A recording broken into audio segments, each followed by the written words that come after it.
G'day, it's Matt from Enchanted Pools, and today we're going to learn about how to unload excess water from inside your pool after a rain event, and also check how much water is outside your pool, and tell you when you should evacuate the groundwater. It's called groundwater, and then we're going to show you how to exactly do it. So at the moment we've had quite a bit of rain in Melbourne. The pool level is quite high, so if you just pan down to here, you can see it's quite high in the pool. So we want to unload the pool against and have a gap of in the skimmer box about that much, or a little bit lower in winter to allow for a bit of rain. And we're just going to check how much water is in it. So every Enchanted pool has an atmospheric pipe there, and the water is up to about here outside the pool. So anything more than a metre, we need to get rid of that excess water. We're going to show you how to do that right now. Okay, so every Enchanted pools, you've got a smaller 25mm groundwater pipe.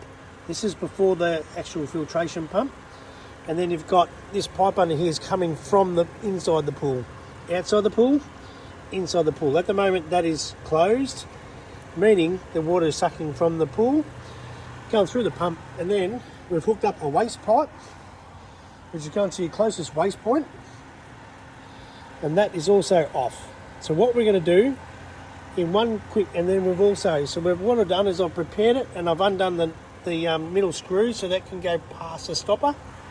I've done it there, and I've opened up the lid of the pump. So that's how you prepare your pool to unload from inside and also outside. Okay, so we're going to remove the groundwater from outside the pool. So we're going to go to manually on your chlorinator, so you can hear the pump went up to high speed. We're actually going to do a few things. We're going to turn the valve away from the pump, and we're going to close it to there. Now that's coming from under the pool. And immediately once it primes, we want to go down to speed 1, and we want to turn this around and close off the line to the cartridge filter. So at the moment the water's coming up here, and we've closed off this port which goes to the filter, open up this port, and that's draining the pool as we speak. So we've closed off the skimmer box, open up the small line.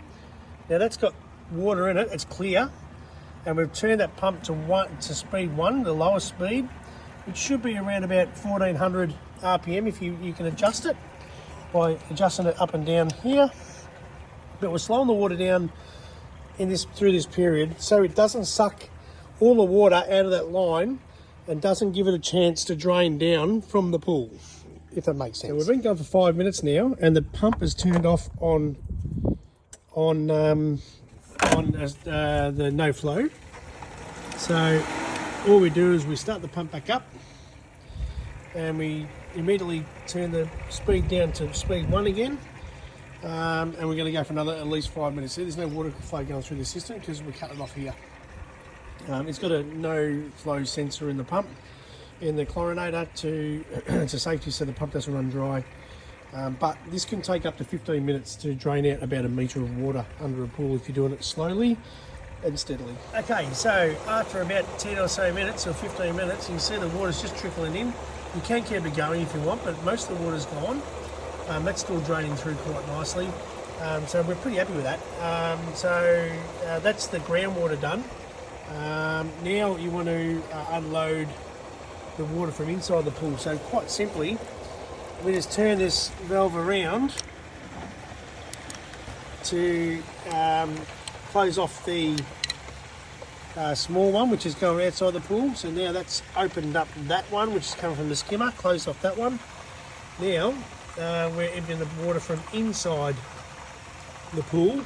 We haven't adjusted that valve because we don't have to. We're just going to keep that closed, and that water is still travelling out from inside the pool. So we're going to drop the level of the pool now because it is too high. We've had a bit of rain.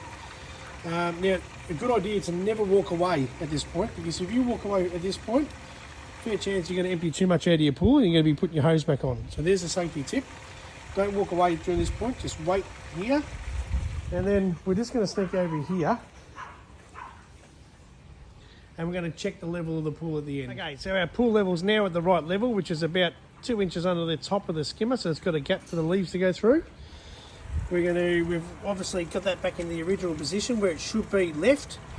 What we're going to do now whoops, is turn that back so it's vertical and it's closed off that waistline. So the water now is going through the system. Just going to finish off and bleed any area because we've had the system open. We're just going to open up the bleed. That's all bleeding out perfectly. And we're back at the original position, which is that's enclosed. That's closed off the small pipe. That's now running. Last thing to do is to put it back into auto. And we're done.